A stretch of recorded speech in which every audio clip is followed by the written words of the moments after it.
हिंदुओं को झटका चिकन बेचना।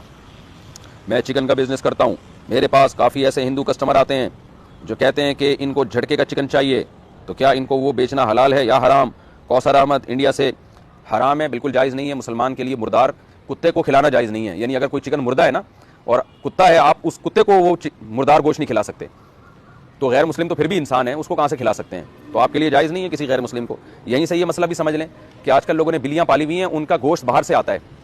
अब जो बाहर से गोश्त आता है तो उसमें लोग हलाल हराम की परवाह नहीं करते और ये कहते हैं तो बिल्ली को ही खिला रहे हैं ना, तो इसमें हलाल हराम किया। तो ये बात गलत है। मुर्दा जानवर जो है ना, जो झटके का हो या प्रॉपर तरीके से ज़बा ना किया गया हो, चाहे वो हलाल जानवर ही हो, अगर उसको ज़बा नहीं किया है तो उस गोश्त से किसी भी किस्म का फ़ायदा उठाना जायज़ नहीं है। हत्ता कि आप अपने घर के पालतू जानवर को भी नहीं खिला सकते। तो कहीं हराम पड़ा हुआ है, मुर्दार पड़ा हुआ है, जानवर खुद जाके खा ले, वो तो जानवर तो शरीय काम का मुकल्लफ नहीं है। लेकिन खूब समझ लें ये मसला कि आप अपने घर के पालतू जानवर को मुर्दार गोश्त नहीं खिला सकते। तो ये जो बाहर से बिल्लियों की खुराकें आ रही हैं ना, ये अक्सर हराम गोश्त होती हैं, यानी झटके का गोश्त होता है। तो वहाँ इंसान हराम खा रहे होते हैं, तो जानवरों को क्या गोरा फिक्र करेगा कि जी उसको ज़बा किया हुआ खिलाया जाए? तो जो ज़बा किया हुआ जानवर नहीं होता, आप वो उस जानवर का गोश्त अपनी बिल्ली को भी नहीं खिला सकते, कुत्ते को भी नहीं खिला सकते आप। इसलिए वो हमारे एक दोस्त हैं, उनका एक ज़बरदस्त फॉर्म है।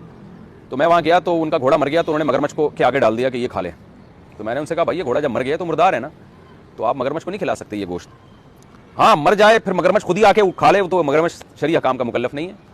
तो मगरमच्छ को खुद कोई काम कर रहा हो तो उसको ना रोकें कि वो घोड़े की तरफ जा रहा है तो आप उसको रोकें कि तू क्यों खा रहा है। लेकिन घोड़ा खुद उठा के मगरमच्छ के सामने डालना, अपने पालतू मगरमच्छ के सामने, ये ठीक नहीं है। और मगरमच्छ से याद आया कि ये जो आजकल हमारे लोगों में जानवर पालने का शौक़ पैदा हो रहा है, बहुत अच्छा शौक़ है, लेकिन खुदा हलाल जानवर पालें। लोगों ने मगरमच्छ पाले हुए हैं, अजदहे पाले हुए हैं, सांप पाले हुए हैं। यार कोई ढंग की चीज़ पालो जिससे इंसान को वहशत ना हो। देखो जानवर उनसियत का जरिया बनता है, तो हलाल जानवरों में अल्लाह ने एक बरकत रखी है, एक नूरानियत रखी है। इनके चेहरों में एक रौनक होती है, मासूमियत होती है। बकरी है, गाय है, ऊंट है, एक अल्लाह ने ना मुर्गी है, इनके चेहरों पे खास किस्म की रौनक है। तो ये जो हराम जानवर होते हैं, इनके चेहरों पे खास किस्म की वहशत होती है। कुत्ता है या मगरमच्छ है, तो ये चीज़ें ना पालें। बहुत ही ज़्यादा शौक हो नाजायज हराम जानवर पालने का तो चलो बिल्ली पाल लो आप, बेहतर तो ये कि वो भी ना पालें, हलाल जानवर पालें। लेकिन बहरहाल बिल्ली पालने के नाजायज़ होने की कोई दलील नहीं है, नाजायज़ तो वो भी नहीं है मगरमच्छ पालना। लेकिन कोई अच्छा काम करो मेरे भाई, जिसको वो जानवर पालें जो शरीयत में, जिसकी यूँ समझें कि शरीयत के मिजाज के मुताबिक हैं। नबी सल्लल्लाहु अलैहि वसल्लम ने फरमाया ना, मुर्गे को बुरा मत कहो, ये तुम्हें आज़ान के लिए जगाता है। अंबिया ने बकरियाँ चराई हैं, तो अल्लाह ताला ने अंबिया के जरिए भी हलाल जानवरों को पलवाया है। ये कुत्ता पालने पर तो हदीस में शदीद वईदें हैं। जिसने कुत्ता पाला रोजाना एक क़िरात उसकी नेकी से कम होगा। एक क़िरात बहुत बड़ा अजर होता है। तो हमारी सोसाइटी में ना मुसलमानों में नाजायज़ ये हराम जानवर पालने का रिवाज बढ़ रहा है, वहशी जानवर पालने का।